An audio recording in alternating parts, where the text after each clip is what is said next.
A little bit different formats tonight. In the first half, Mike will be introducing the Red Poets to do put some poems and songs, and then we'll have a break, and in the second half we'll have our open mic if anybody wants to make their own contribution. So, without further ado, Mike Jenkins and the Red Poets. Issue 23, if you haven't got a copy, it's a fiver, and there's copies over there. Right, okay, we've got quite a few people from the magazine who are going to read tonight. And we're kicking off with, first of all then, with Al Jones. Thank you, Al. This is from number 23, and this is called Guerrillas. Okay, find it.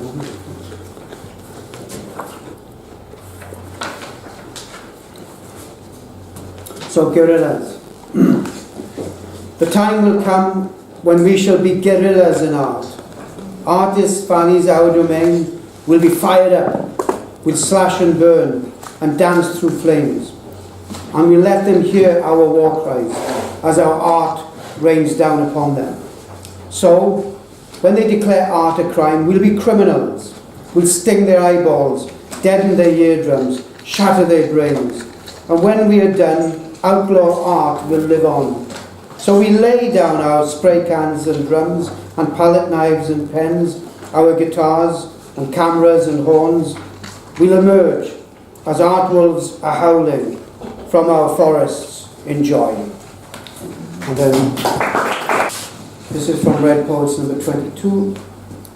And see someone. This is entitled Nomads.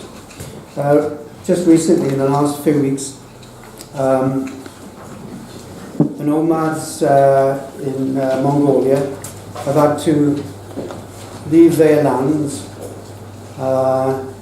through the adverse effects of global warming. Their animals are unable to continue. Their animals are dying off.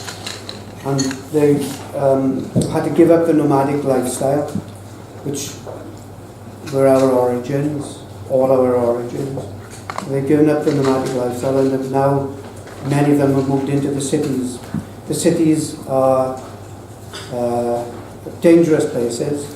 The levels of pollution are higher than in the Mongolian cities, are higher than anywhere else in the world. And people are dying, children are dying as a result.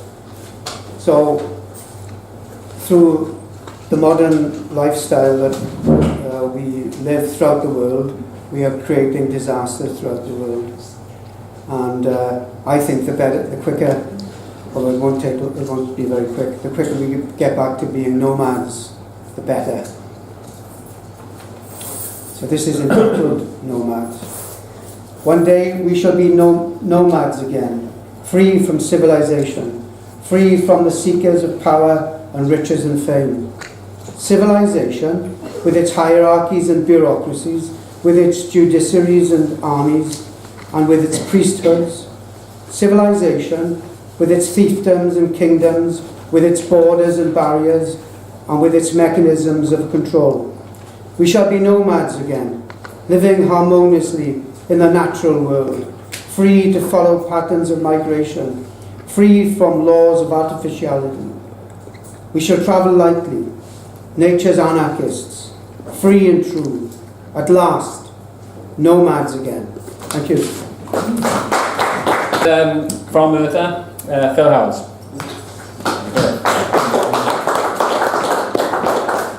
I know last month you were called off with snow. So you abandoned the poetry. You had some awful weather in the winter.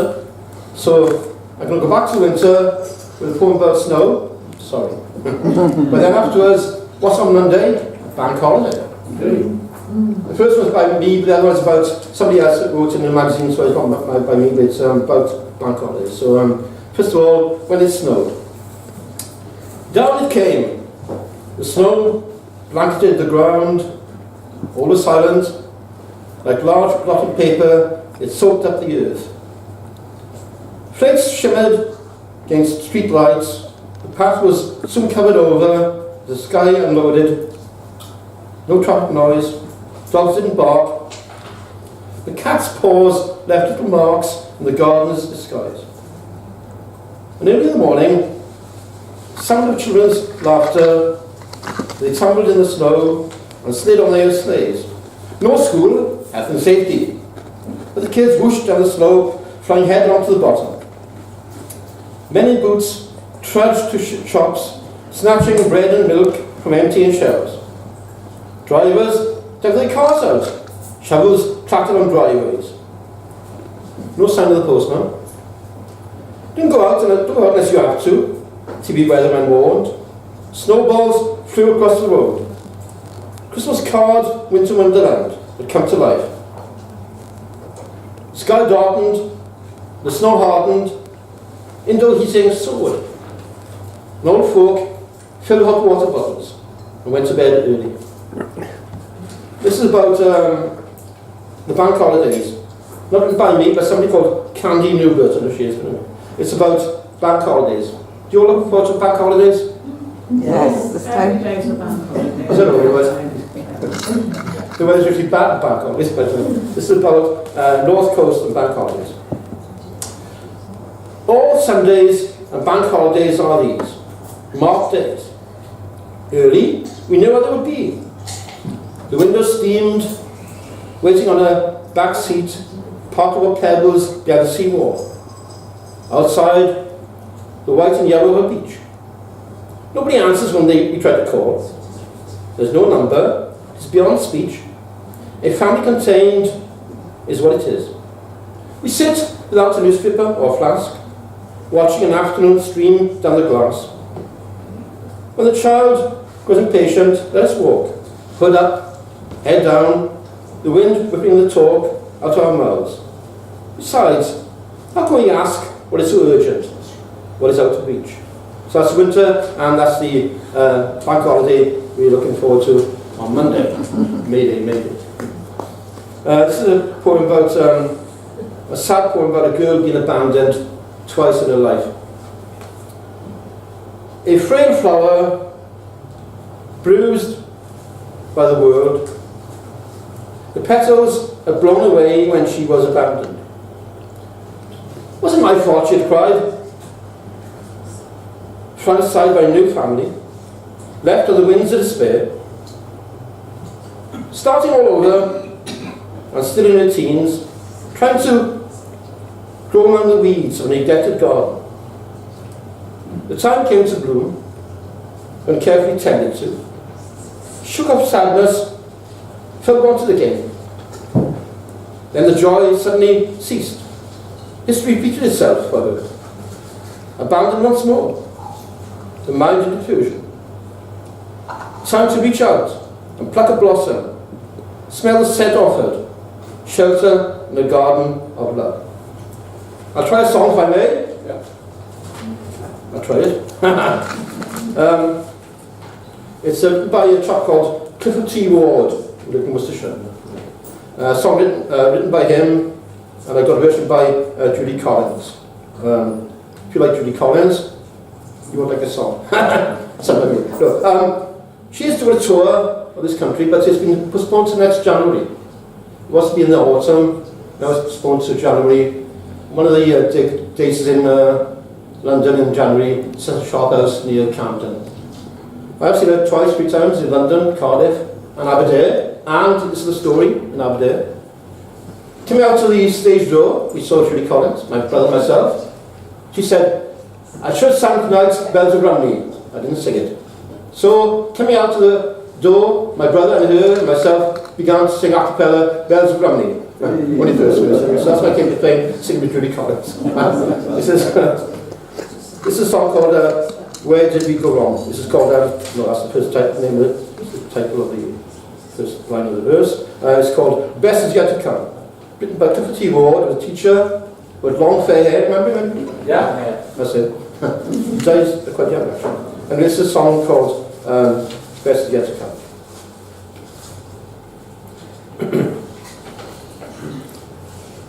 Where did we go wrong? We had all the magic to guide us on our way, and all the tragedy we would ever want to see. But you know I'm right when I say the best is yet to come. What did we do wrong? Was it all so enlightening we couldn't find our way? Was it all so frightening we really couldn't see which move to make? But you know I'm right when I say the best is yet to come. And if you leave me now, like I say you might, please don't leave me now. If you do, none of this will come true. Where do we go now? Now your heart is aching and leading you astray. Me, I'm burning up, trying to make you stay. You know I'm right when I say the best is yet to come.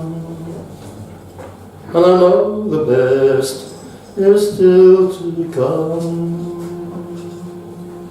That's it. Well done.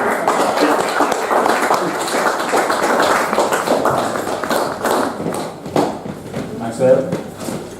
Great, yeah. Okay, right, Ian's going to do I'll Be There. Yeah, with a little pick and shovel, I'll be there. No, keep it up for Sunday. Ian Thomas next. Yeah, thanks. This is a short one from a childhood memory. An old miner used to walk about the street when I was a little one, you know. So this one's called The Old Miner. Slowly he walked, each step Herculean, until he reached the low wall in front of our house, where he sat and tried to catch his breath, which never came, as a cooling breeze on a scorching day. Dust, explained my father, a disease breathed in by the old, dignified, hunched miner labouring up our road, each step a harder shift than any he worked underground.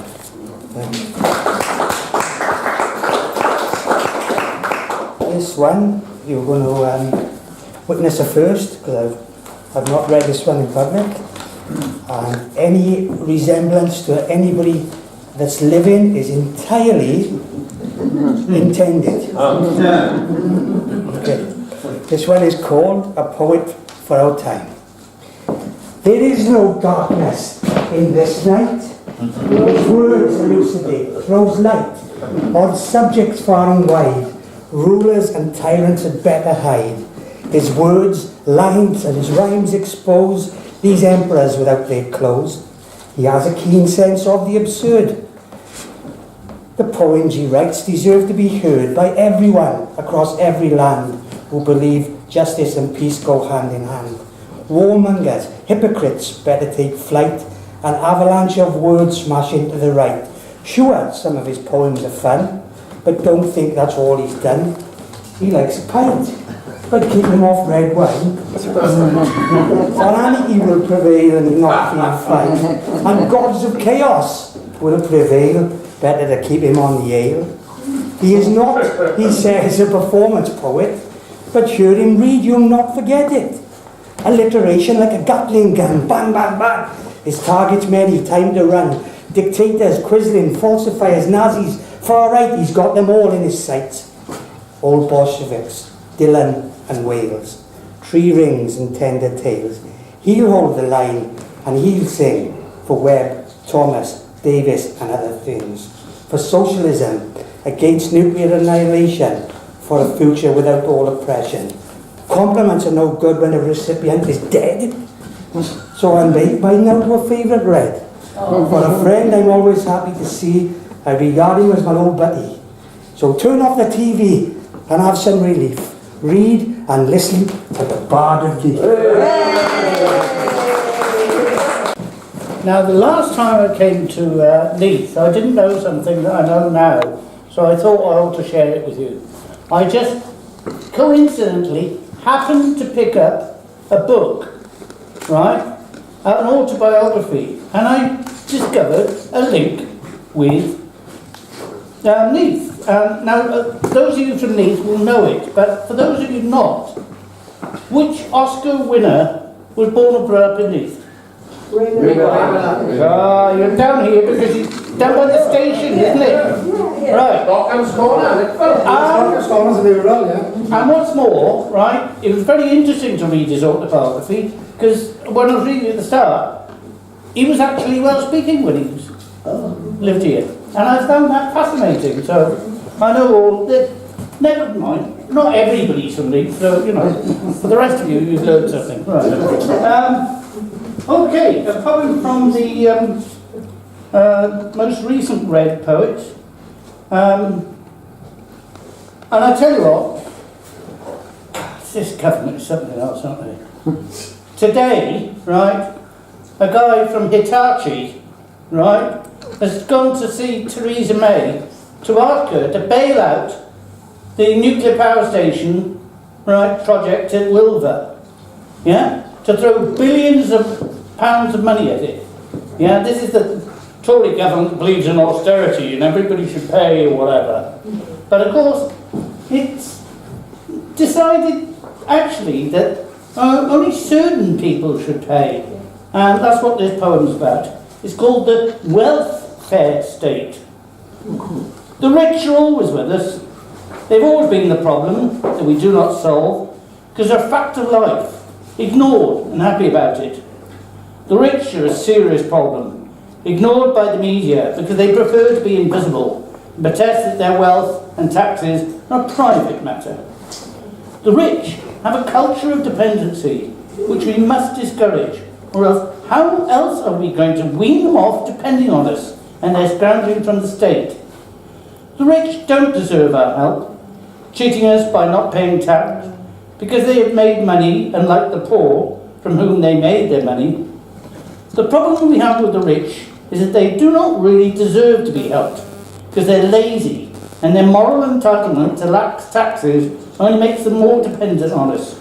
So it's time we treated the rich as if they were poor by blaming them for being too greedy and forcing them not to rely anymore on our charity.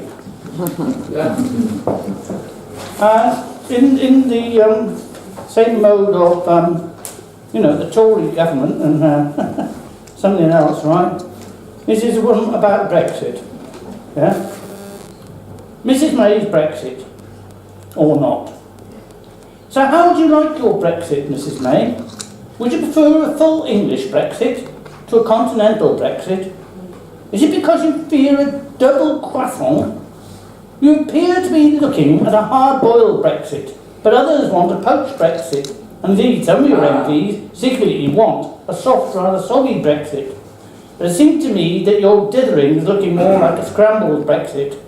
I just hope you realise that the danger of a no-deal exit is that it will end up being a Brexit of burnt toast, a scorched exit that will be indigestible to everyone, no matter how they voted.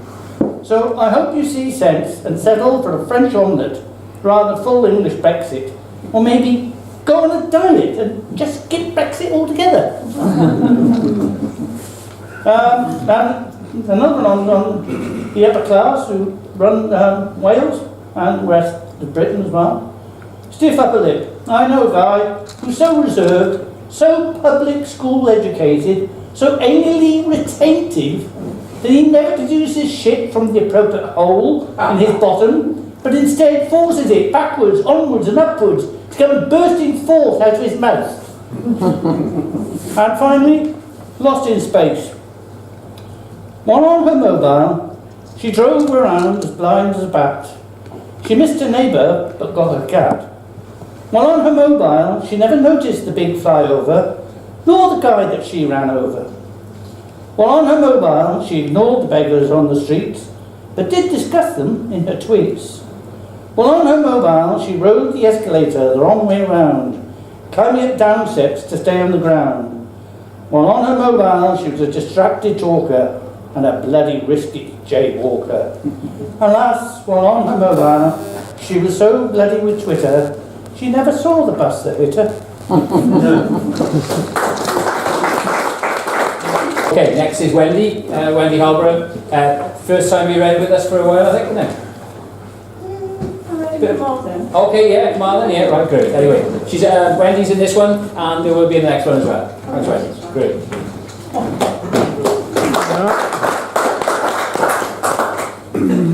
going to read one from Red Poets. You might think it's about a man, but, well, I suppose it is really, but this is how I feel when my son comes to stay.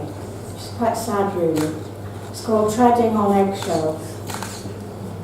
She stockpiles eggshells before he arrives, her feet scratched and cracked from their brittle tread. Almost runs out before he leaves.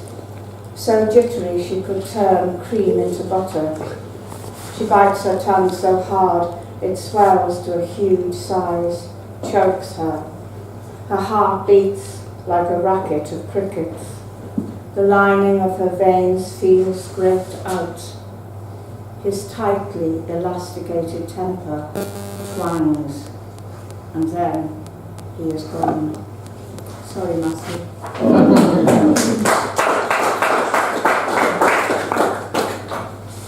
He doesn't come home very often. He lives in New Canada.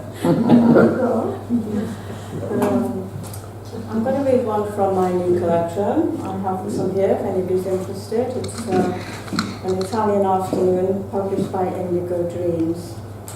And I'm going to read one I haven't read before, Reflections. In the darkened glass of Rome's subway trains, solid images segue. 2 brooches glitter on a lapel. 2 pendants dangle at her throat.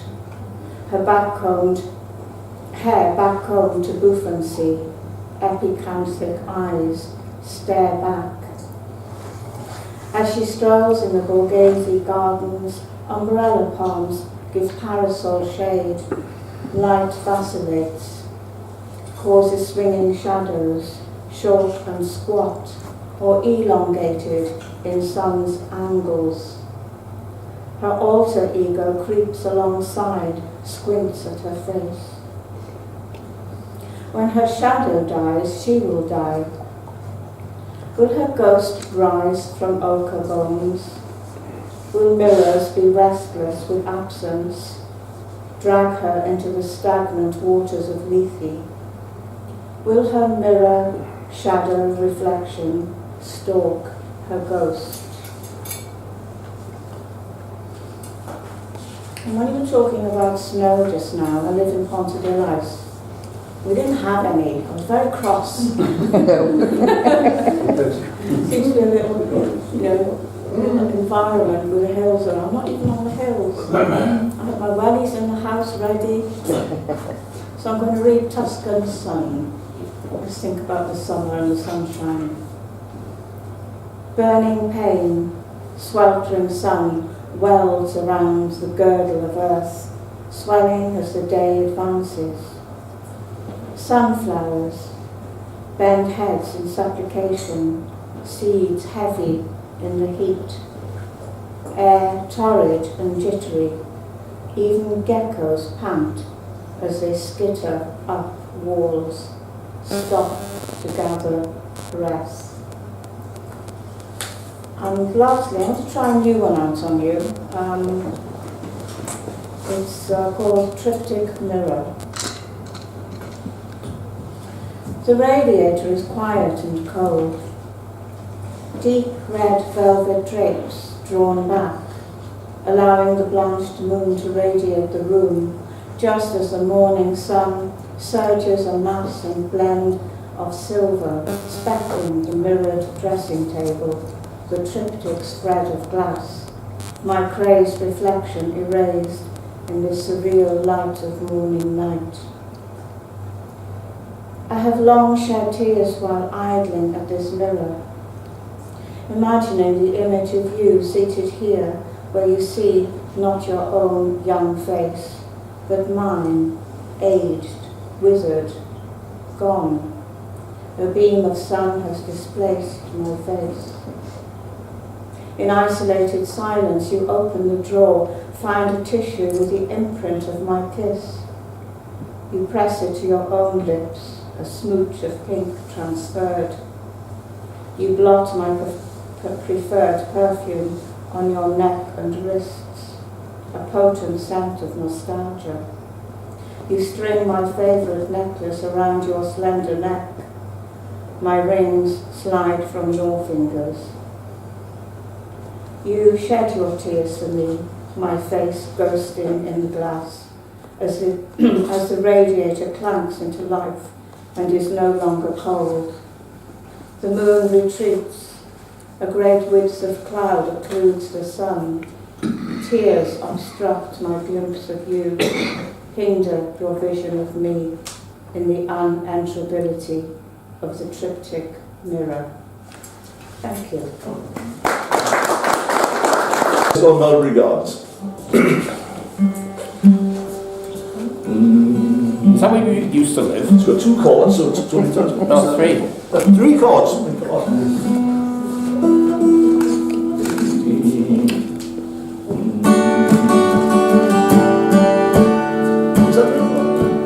You go.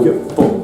I was born in the valley, raised by a man, told me to be proud of who I am. School was a chore, didn't have a plan. Now I live in Mulberry Gardens. Work all day in the enterprise zone. That's me you hear on the telephone. Clock in at 8 like some worker drone. I live in Mulberry Gardens. I met Bill down on the fisherman's pier, a handsome kid, he showed no fear. I drank black coffee and he drank cold beer. We moved to Mulberry Gardens. The sky is painted with silver sparks. Down in the gardens we called after dark. Round the houses and down to the park. Down to Mulberry Gardens.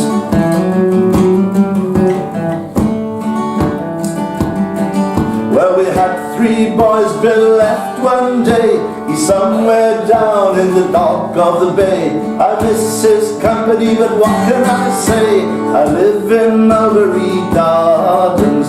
Now Tom's in the army and he's been to Iraq. James is in Sweden, he's not coming back. Will's in the ground, too much heroin and smack. I live in Mulberry Gardens. Tomorrow's the day when the bulldozers come. They say this street is another slum. They call us shabs, they call us thugs, 'cause we live in Mulberry Garden. The sky is painted with silver sparks. Down in the gardens they called after dark. Round the houses then down to the park. Down to Mulberry Gardens.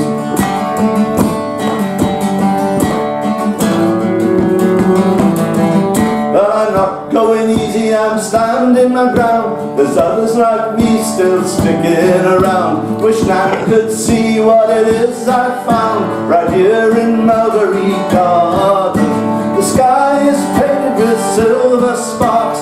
Down in the gardens we called after dark.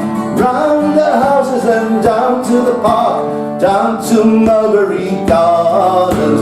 This is my home and I want to remain. There's always sunshine after the rain. The bus broke down so I'm walking again. Back to Mulberry Gardens.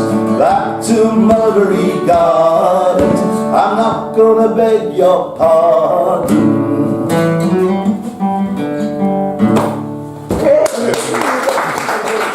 To lose basket. Okay? If you ain't got nothing, there's fuck all to lose and everything to gain. I've been standing on the street corners, busking far too long.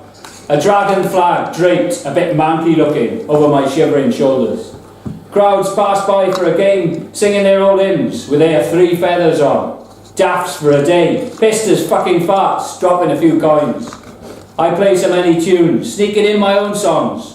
Eves and Stevens and Jarman. Quick pick for Facebook and Instagram, some will stop and listen, always on the edge of things. Hopefully, one day, centre stage, performing for the ones who gather, ones who finally make a change. Yeah. Okay. This is written for the royal wedding coming up. As I was especially asked to do this as I'm the official royal poet in Wales. Harry's getting married. You heard about Harry out the street? Getting married he is. You know, one they call Ginger Boy. He's a bastard, he is. Not a proper one.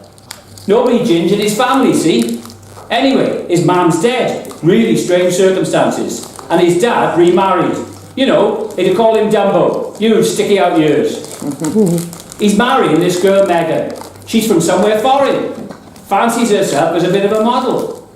And she was in that panto in a new theatre Christmas time. Weird one called Soups. About kitchens.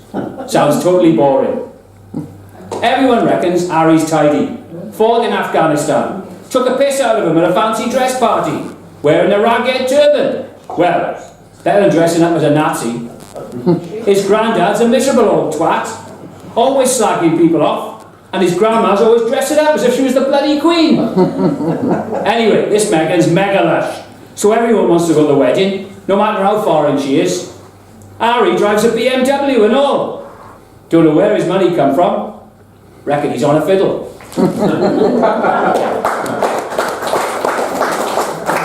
And this is just a while ago, a few months ago, our beloved Secretary of State Alan Cairns was one week he was talking about North Wales being linked to Manchester, and then the next week he was talking about South Wales being linked to Bristol. You know, there's a bit of a plot going on here. So this is a Tory vision for Wales.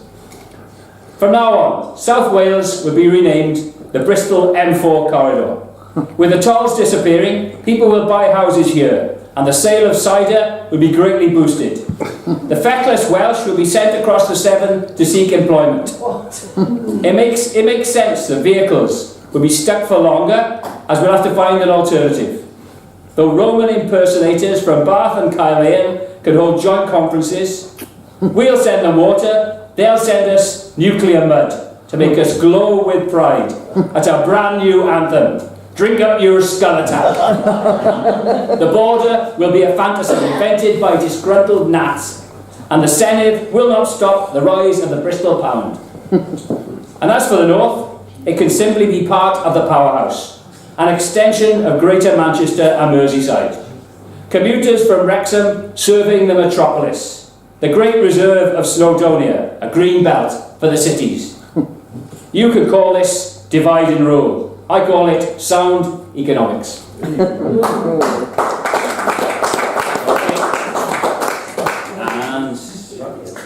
finish off with this one then.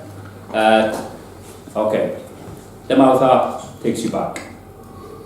The mouth harp takes you back to the fields, the bleeding fingers, to the whip crack, flesh flayed, and the pain of skin could never be taken off, hung up. Takes you back to the shack, the doorstep wailing, the keening for friends, for lovers, for family taken, white hoods and crosses, branded like cattle or sheep. It is the sad song of chains cutting deep, is the rhythm of hearts running to the wire, is a story of bodies bound and trapped. The mouth harp takes you back, takes you back, takes you back.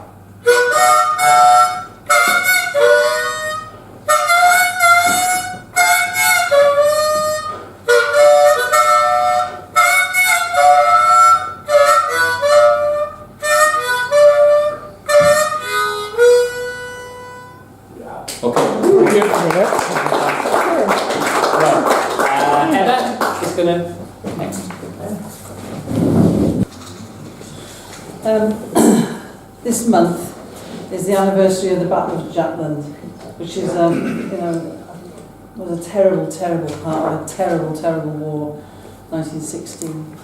And this is a song by a man called Les Sullivan, who's one of those songwriters who's really big, but nobody knows about him in sort of the folk world. He writes fantastic things.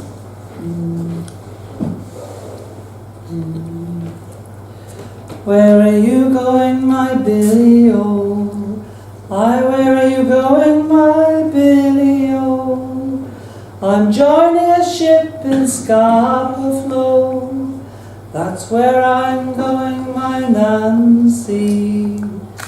I'm joining Queen Mary, Nancy-o. Joining Queen Mary, Nancy-o.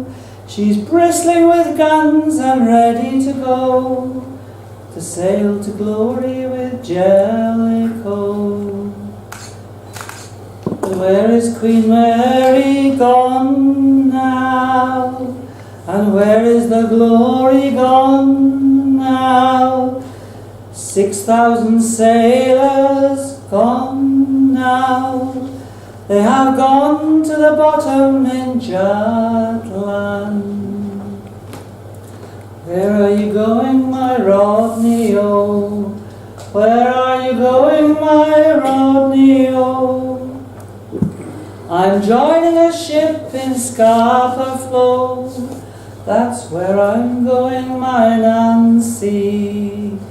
I'm joining Invincible Nancy-o. Joining Invincible Nancy-o. She's bristling with guns and ready to go to sail to glory with Jellicoe. Where is Invincible gone now? And where is the glory gone now? 6,000 sailors gone now. They have gone to the bottom in Jutland. Where are you going, my Johnny-o? Where are you going, my Johnny-o? I'm joining a ship in Scapa Flow. That's where I'm going, my Nancy. I'm joining the Black Prince Nancy-o. Joining the Black Prince Nancy-o. She's bristling with guns and ready to go to sail to glory with Jellicoe. But where is the Black Prince gone now? And where is the glory gone now? 6,000 sailors gone now. They have gone to the bottom in Jutland. Lovely. Getting slightly older, the joints go a bit. It's not the joints, it's the muscles in my legs, I You think. shouldn't be smoking joints now. Too long. I'm talking of smoking those joints. Well, it's supposed to be good for you. But, I thought I'd read the rest of this. Allegedly, yeah. Some years back, I had this bright idea of recording all the graves in St Mary's Churchyard, Aberavon, which I did. Some of them are no longer extant, of course, because it's sandstone and it's slipped off. But anyway, then, well, I was pregnant actually when I wrote this, which is why there are so many rather gruesome descriptions of not feeling well. However, yes. So I suppose this is the product of my youngest son. Yeah, but there we are. Anyway, it's about, I picked up on one of the areas in the graveyard where, when the Irish people came over first, they didn't have a church. They had to go to Swansea, in fact. They did eventually get one. But they sort of hired a small section of St Mary's Churchyard for their graves. And I found this one for the Sullivan family who had come over, and it kind of worked in my mind, and this is what it came. Where are we now?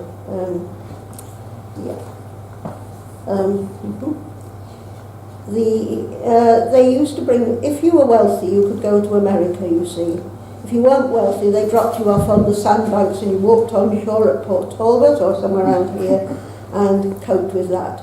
Because you probably came without paying, you came as ballast. You know, you paid with your body, if you like, for your tour. Anyway, yeah. In Miser Court Barn, people huddle for warmth, cling sadly together. Ellen Sullivan suckles her child. At her side, John Sullivan sleeps. Not silence. The night is alive with the sounds of the dying, the whimper of starving children, harsh breath of the old, the rustle of straw and of bodies bone thin in their rags. A cloud the size of a hand, that's all it was, says Ellen. The size of a hand that cursed. We knew them of old, the seasons of hunger, seasons of sickness, of sorrow. We did not remember. It came like a bruise on the flesh, a rottenness seen but not cured. Field after field I saw rot in the sun. We lived in the stench of our death.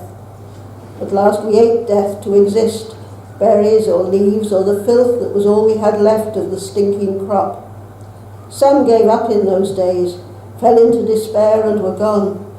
I heard there were bodies that lay unburied then until the dogs, starving like us, mauled them for food. And yet we survived. With the spring I felt the child stir. There was hope. The fields were destroyed. Underground we huddled like rats in the dust of a fallen house. And yet now, Mother of God, to be back, I'm afraid in this country of strangers. John Sullivan had come, of course, before to do sort of farm work in the summers. Now he's doing something rather different. They're in this barn, and this is a genuine story. The smoke, because they're lighting a fire, is a sign. Robert Jones, rising early, observes it. He goes hurriedly over the fields, over stones, over furrow and mud, over earth icy with frost, is appalled to see the starved faces, the hands transparent with hunger, the rags that betray and not conceal. He turns, gets hot food and milk, gives more, greeting and shelter for all. And so it begins. The strangers arrive, find work and build homes. They become a part of the landscape. Their names, the names of the alleys. Their strength, one root of the strength of the town. For all life is hard. There is death in the movement of earth in the dark, in acid that burns, in the filth that poisons the well. Cholera, the name is enough. And, John Sullivan then. We were the first, strangers, afraid, alone, come to a foreign country, a foreign tongue, to people whose God austere rejected us. They offered us nothing, nothing but what we could earn, deep down in the choking mine or in the heat that told us what hell would be. We paid for all. Soon we were not alone. We worshipped God wherever a roof gave shelter, and in this remembered the land we came from. Yet we learned also to mark the budding of these hills, flame of the gorse, white foam of the hawthorn, leaves falling, a shower of copper in the lane. These were God's gifts. Yet also we came to know clouds throbbing with molten fire, the hollow dark, abolished in flaring crimson, came to know the songs of a land not ours. Yet in the end, one in the mass we prayed, and in the words that kindled their souls to fury. We did not forget what we had lost, yet daily it grew to us shadowy, secret, remote. Artir Nanog, we might say that we were content. Now on the solemn homespun of Hopkin and Jones come hints of another pattern. Bandon Row echoes with children's voices. In the school all suffer one persecution, faith and speech outlawed alike for Patrick and for Rees. And eventually, of course, they settle in. John Sullivan sadly dies in the mine. Many of the children die because they're too unwelcoming. Eventually there's Ellen Sullivan left, and you get the Phoenix Park riots. And of course there are riots in Tredegar and other places. The Phoenix Park riots, 2 English aristocrats were killed in Phoenix Park in Dublin, and it hit everywhere. But they march up and down in town. There are people throwing stones, breaking windows and so on. The mayor and one of the chief persons in the town and the parish priest all march up and down trying to stop riots in Port Talbot. And eventually it's coming very near to having a riot. And Ellen Sullivan comes, and the mayor argues, cajoles. The first flicker of fire flares as the crowd comprehends its own strength, and then dies. One woman alone walks through the noise. As she comes, they make way or fall silent, unsure. You label us murderers. Whom have you seen us murder? I remember the dead, who were mine, my mother, my child, starved by an order in council, a government vote. I don't blame you for that, though men of your blood gave the orders that killed them. And we too mourn for these dead, those who loved them, have our prayers and our sorrow. We hate their assassins as you do, want justice. I came here unwilling, and still I remember a groom, the years of my childhood, the weaving of life in a web shabby enough, yet a glory of colour and light. To the girl that I was, when I came I was dumb, English as strange to my tongue as it was then to you. We learned it together. Yet friends have no need of cold words. By gesture, action, expression, we make our own language, our world. I remember a groom. What I learned there I offer to you, as you offer to me what you are. But my home is here, as my children are here, born in your town, a part of you, giving each one the gifts they inherit. 4 children lie there by the church, and my man with them. They are the price we have paid for our lodging. Will you cast us out as mere strangers? Will you deny all the years of our sharing, pretend we are things to be beaten or frightened for sport? You know us. Believe what you know, or be damned. And the crowd, of course, go home. Thank you. Tony? Okay, great. Who's got an excellent poem in this issue? I keep on reading this poem about the Queen's birthday. It's because she has 2 a year, see? Is it 2 or 3? 2? There must be austerity. This is for the Queen on her birthday. It's called Her 90th Birthday. The Holy Trinity. Master marionettes. Dangle the puppet close to the ground, but not too close. She only cried when they smashed up her yacht. Never for Hillsborough. Never for the miners. In the Palace Bordello, in the early hours, the royal physician grinds the inbred sperm to ensure the lineage of privilege.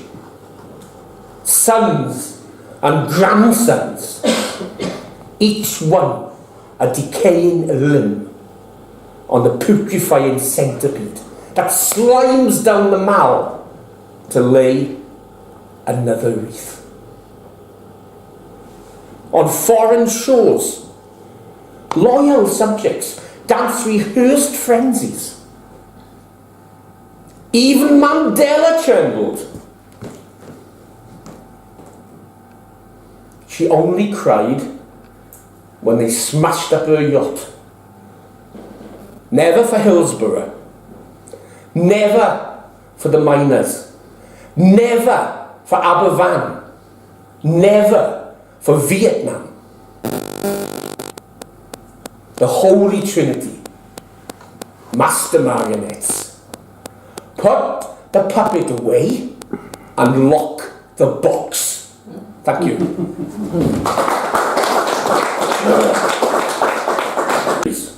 They treat us as if we are thick, right? They always have to have an accompanying music, right? So if it's something that's really sad,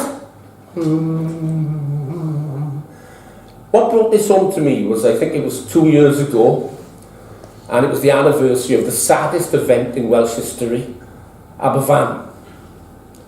And there were lots of documentaries on television about it, and I was about 10 years old at the time, and I think lots of the kids who died were about that age. And the documentaries, and some smart Alec with the BBC had decided that in the background there should be sad music, see? As if we didn't know that. That's how they treat us. And this is called Vox Humana, the human voice. And I'm hoping that Mike can pull a few strings and it'll be in the next edition of Red Poets. Thank you. Thank you. Tragedies are not real unless filmed, screened, and given background music. The Jew in the hunger camp, cue the cello. Jackboots grind to Wagner's metronome. Spanish Wars, an island strung arpeggio. No flamenco flourish. Troubles in Ireland, a Wheelian pipe. In the control booth, in the plastic studio, the engineer consults the manual.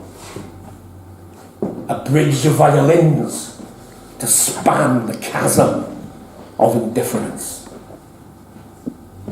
Musical opium. A dummy choir of empathy to elicit our emotions and conduct our conclusions. Thank you very much, thank you. This is called Recycled. I sighted Elvis once, staggering through Neath. He'd consumed 2 tons of hamburgers, hot dogs, donuts, washed down with a crate of Coca-Cola. The king dropped dead at my feet. I took the wasted rocker's demise as a warning to curb my self-indulgent ways. No more would I overdose on real ale and all-you-can-eat curry. Giving up pies, chips, beans, buttered buns, I put a stop to binging on weekdays and weekends. I now visit the gym and subsist on cucumber and water. I'm better for it. I'll kill anyone who disagrees. Although healthier, I'm a tad irritable. Can you blame me? I'm starving.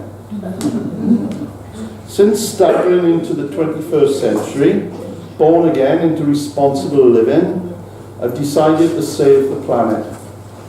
We're fitting out my kitchen with a dozen colour-coded bins. One for cans, another for clean glass, one for dirty magazines and newspapers.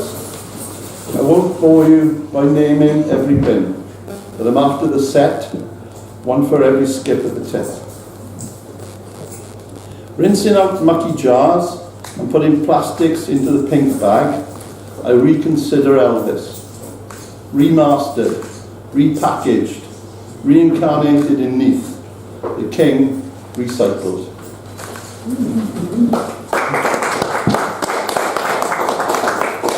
Introduction? Yeah. To start with a Bob Dylan song, just like Tom Thumb's Blues. Hey.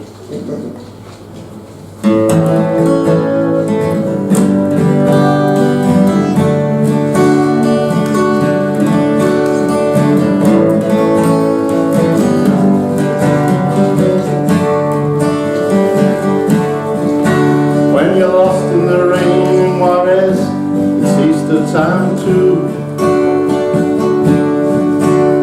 When gravity fails and negativity won't pull you through. Don't put on any airs when you're down Rue Morgue Avenue. They got some crazy women there that really make a mess out of you.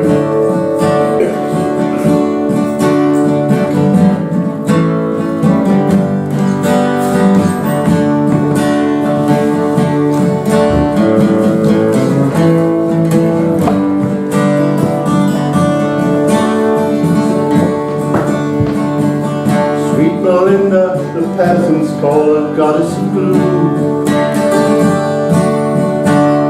She speaks good English and invites you up into her room. And you're so kind, careful not to go to her too soon. And she takes your voice, leaves you howling in that balloon.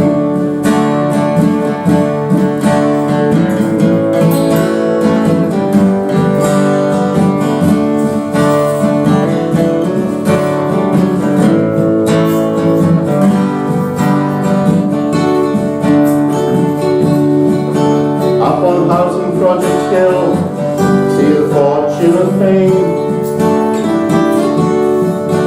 You must pick one or the other, but neither's what they claim. And if you're looking to make trouble, you better go back to the way you came. Because the cops don't need you, and man, they expect the same.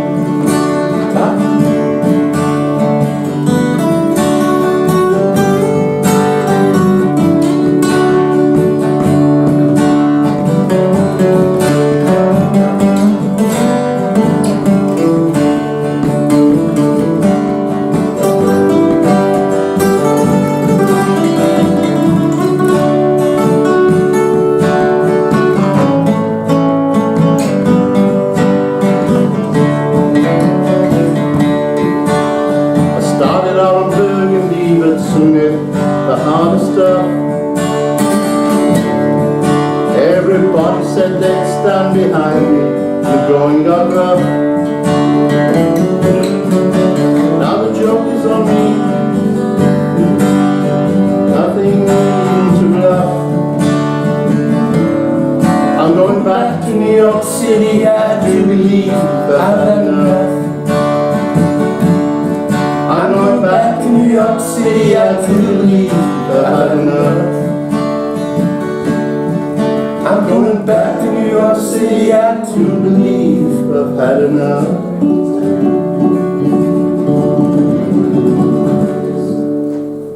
Thank you.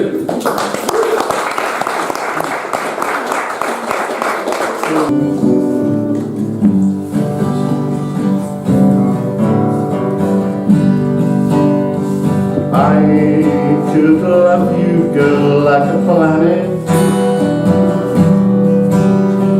I could chain your heart to the star. And it really doesn't matter at all. Really doesn't matter at all.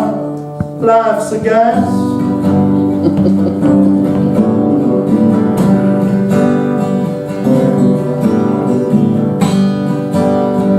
I could put our love in the sky.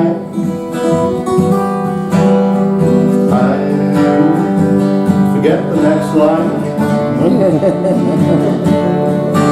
And it really doesn't matter at all. No, it really doesn't matter at all. Life's a gas.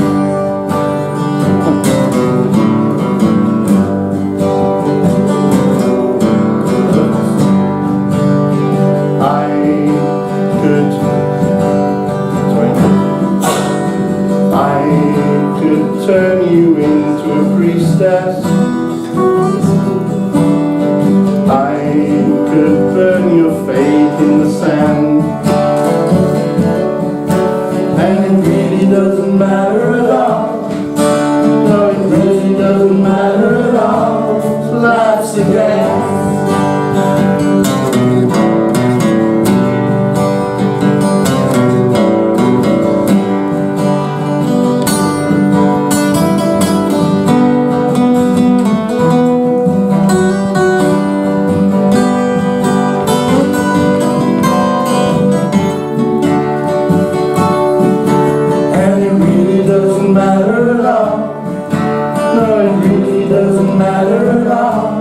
Life's a gas.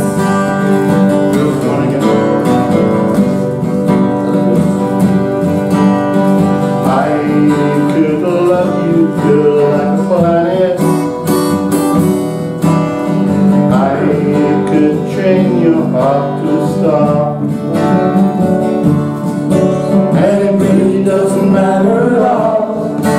No, it really doesn't matter at all. Life's a gas.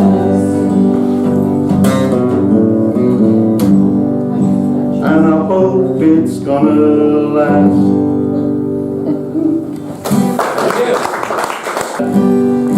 It's called I Pity the Poor Immigrant. Oh. It's a real old song. It's got a few controversial lines in it.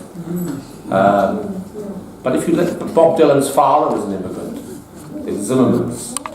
And so he knew what he was talking about. Yeah. Yeah. It's based on an old folk ballad, the other one. Yeah. Yeah. So I can't remember, but I mean the Mayflower went. What was that? Yeah, sorry.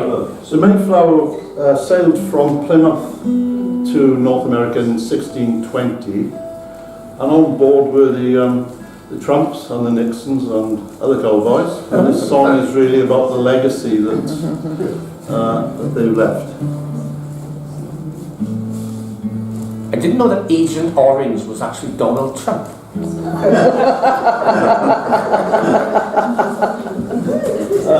Well done.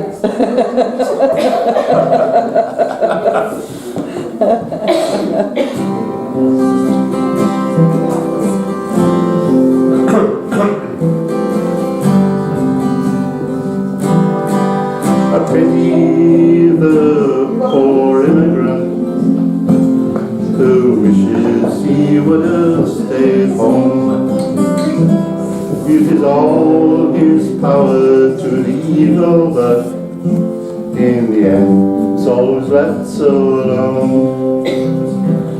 That man who with his fingers cheats and lies with every breath, who passionately hates his life and likewise fears his death.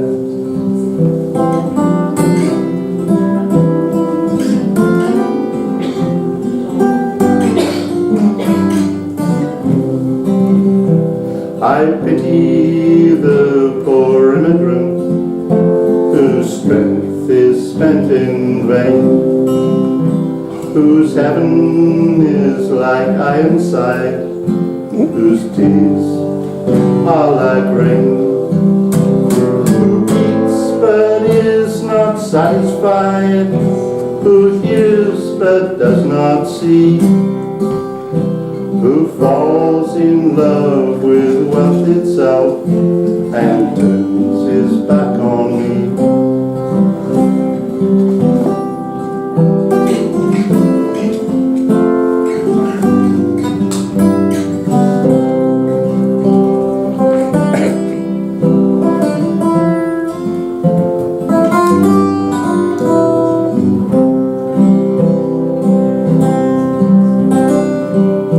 I pity the poor immigrant who tramples through the mud, who fills his mouth with laughing and who fills his town with blood, whose visions in the final end must shatter like the glass. I pity the poor immigrant when his gladness comes to pass.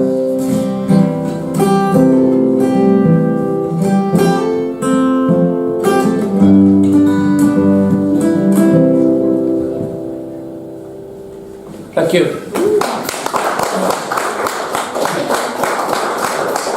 Can you all hear me? Yeah. Our first great granddaughter was born. Wow, that's lovely. Great. How many is that? Great. First one. But why you're only 28? That's right. How did you guess? I wrote this on the 17th. Monday. Paradise Garden.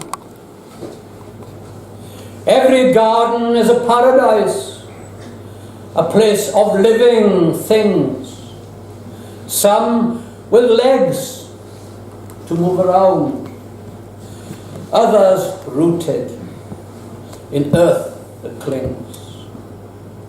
All colour times echoing emptiness to paint life's differing scenes. But wild or neat, a radiant hand tends the waiting ground, creating with eyes that shine our being, a paradise world for your soul to dream. To Aria, from Dad Key and Nana. Welcome to the world. Ah, that's lovely.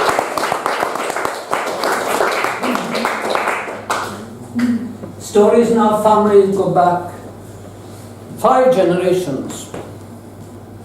Stories now in the future go forward 3-4 generations.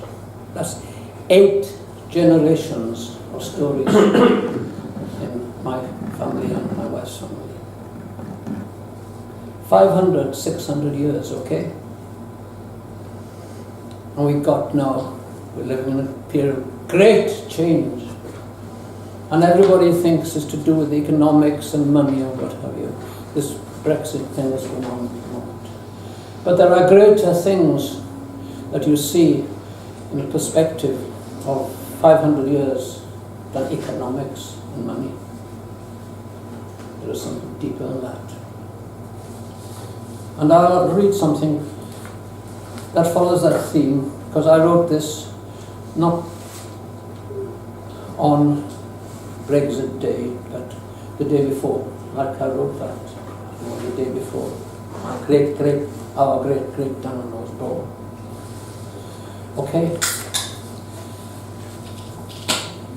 This is a short reflection on woman. To be a man is to be lonely. There is no changing that. To be a woman is to be knowing, with meaning of life, a fact, no puzzling about or futile thought, when through being life's lessons taught, and all eternity in its vastness, in her living, already caught. To be a man is to be loving, faced with all that, else all is naught, even if bought. That's woman and man view. That's the relationship between man and woman. In April, May, there are other kind of things in the air about man and woman. 1,000 years back, 2,000 years back, okay, Dionysus. There's the festival of Dionysus, okay, that echoes through the centuries. This is a poem. Hymn of praise to Dionysus, the things that man and woman get up to. And have over 2,000 or 3,000 years, and even further back. See Dionysus ride the rising sun, with spring-born urges yet to come. Praise his being's eternal ways, crafting frenzied nights from idle days.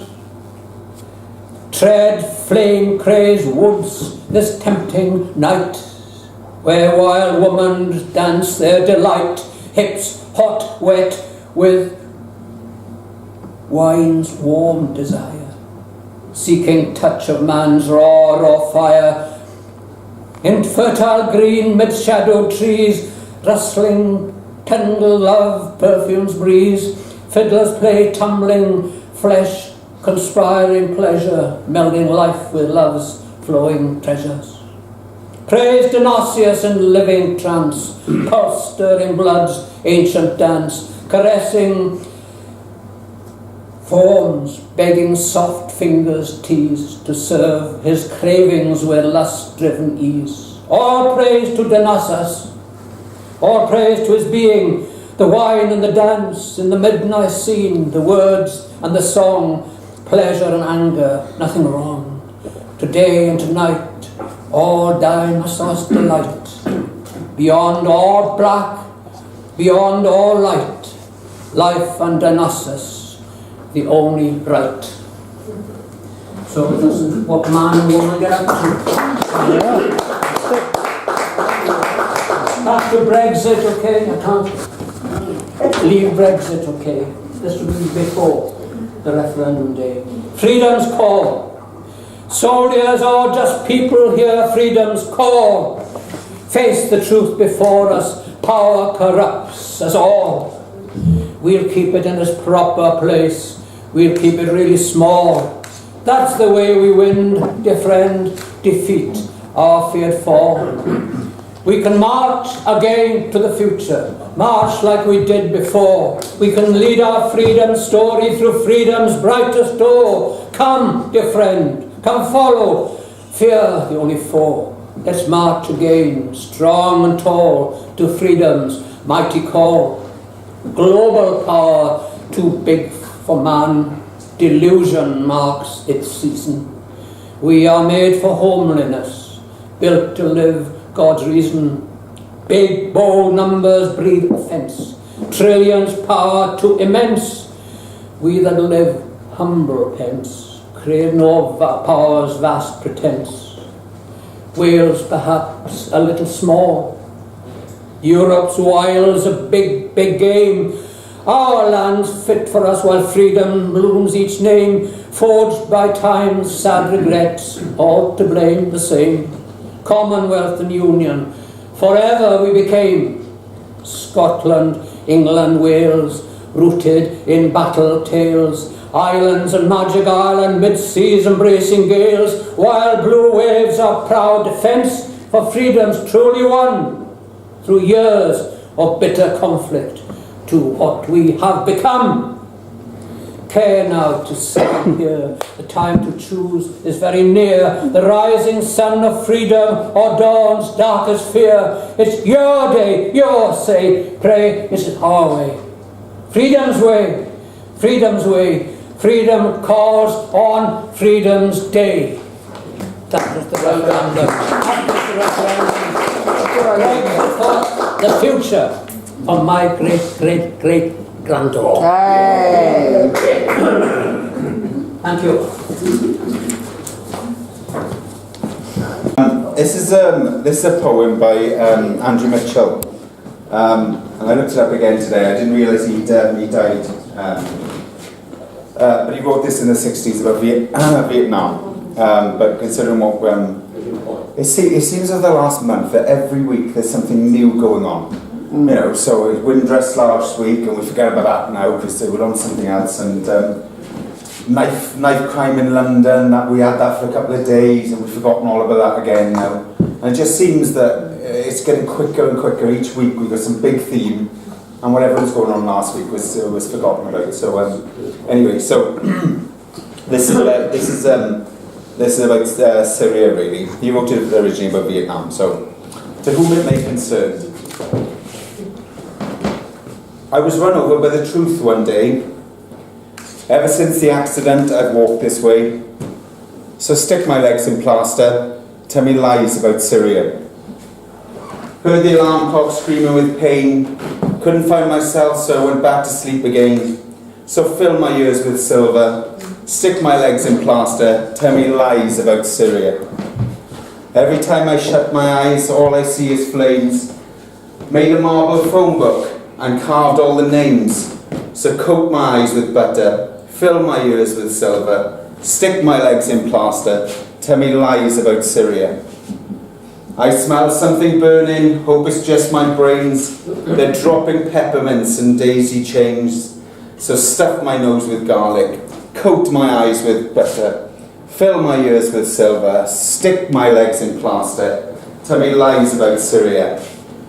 Where were you at the time of the crime, down by the cenotaph, drinking slime?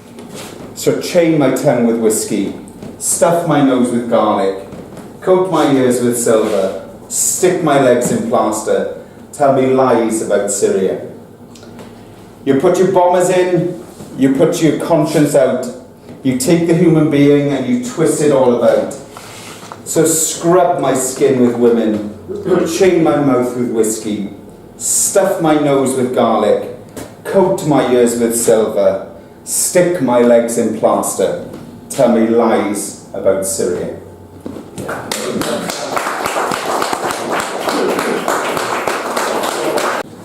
Annie. I'm not an extremist because they say tax the rich and make them pay, not tomorrow or next week, but today. House the homeless, feed the hungry, down with the few, up with the many, heal the sick and teach the masses. Education is a right, not a privilege of the ruling classes. Increase the tax on the Queen and the 1%, make them give up something every day and not just for Lent. No more cash for Trident subs and atom bombs, then we'll have the bucks to right a few wrongs. Let us have the arms merchants build something useful. We've exported enough death if we are being truthful. And no more payouts to PFI, Private Finance Initiative, is loan sharking. That's no lie. If you say I'm an extremist, I'm sure you know best. If you say I'm a red, the answer is actually yes.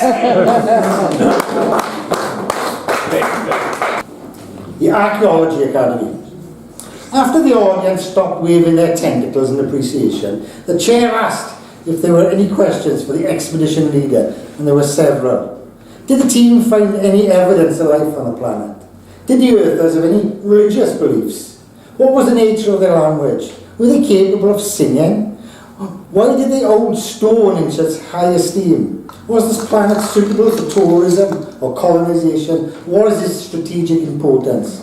The only evidence the team found for life was near the two polar regions, where there were vast grasslands and abundance of small purple flowers.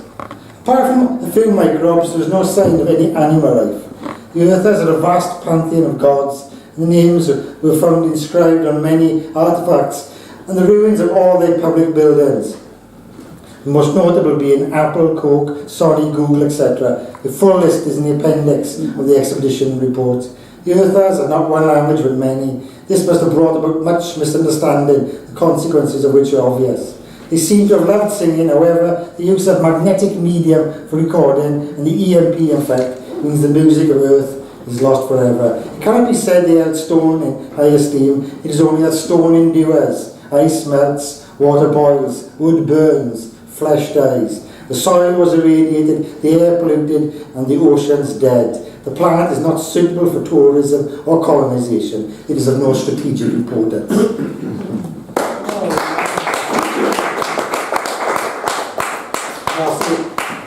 The corridor. There's a salt of sound on an evening of dust. An analog radio crackles a song of remorse. Thump, thump, she's going nowhere, running on the spot. I move on, there's laughter next door. English, Arabic, Polish. I babble on down the corridor. Hearing music, news and talk of war, love, TV and beer. Always there is talk, sometimes muffled, more often not when answering the phone. Hello, yes, no, see you later. Everyone is together. Everyone is separated by sound. The corridor ends with the elevator, and the song is a slow shifting of gears.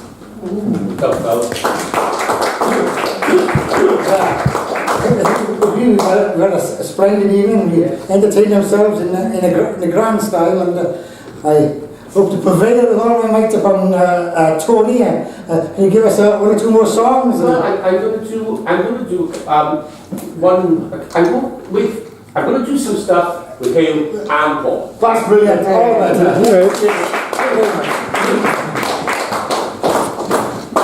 All Neil Young, written in 1971 after the 1970, the murder, killing of 4 students in Kent State University who were protesting about the illegal invasion of Cambodia. The National Guard went into the campus and started shooting down the students, and about 12, I think, were wounded on top of the dead. And Neil Young wrote this song the same day, recorded it, and it was out the next day, I think, and I think it's a brilliant song. Yeah.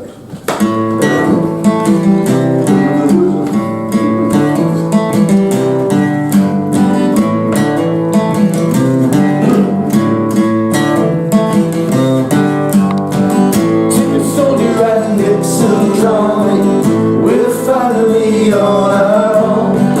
This summer I hear the drumming, forgetting Ohio. Gotta get down to it. Some soldiers are cutting us down. Should have been done long ago. What if you knew her and found her dead on the ground? How can you run when you know?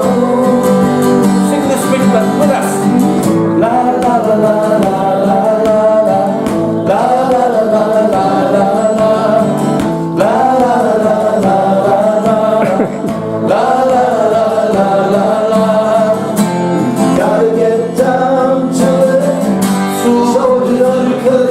scout. Should have been dead long ago. What if you knew her and found her dead on the ground? How can you run when you know? Hang on.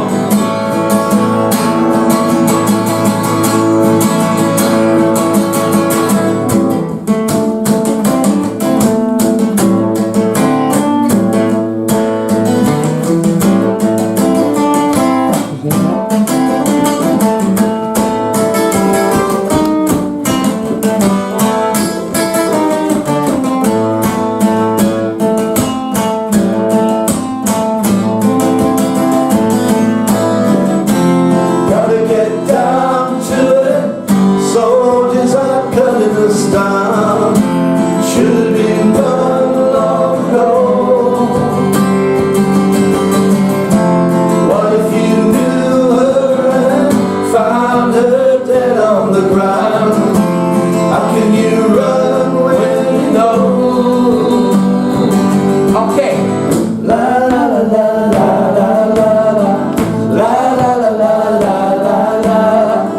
La la la la la la la. La la la la la la.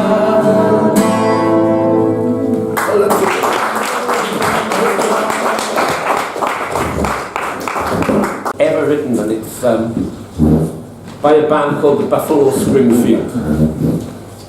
Yeah, as well in that. Stephen Stills is in that band. Yeah, And this was written by Stephen Stills. And it's got a great chorus. It goes like this.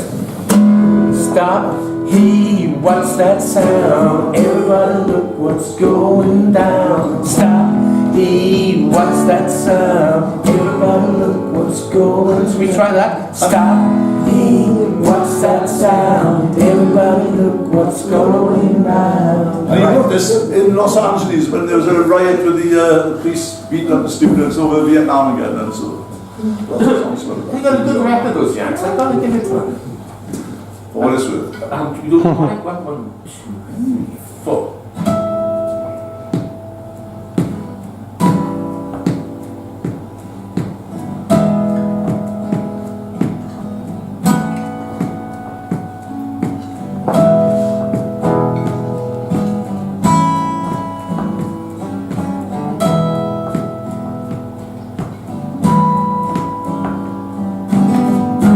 Something's happening here.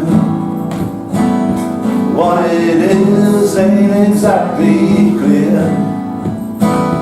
There's a man with a gun over there telling me I've got to beware. It's time to stop. Hey, what's that sound? Everybody look what's going down. Stop. Hey, what's that sound? Everybody look what's going down.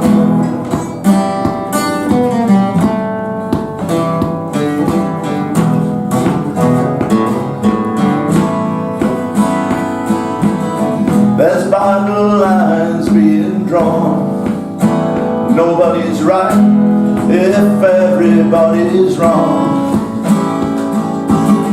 Young people speaking their mind, getting so much resistance from behind. It's time to stop. Hey, what's that sound? Everybody look what's going down. Stop. Hey, what's that sound? Everybody look what's going down.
songs and carrying signs, mostly saying hooray for our side. You got to stop me, what's that sound? Everybody look what's going down. Stop me, what's that sound? Everybody look what's going down.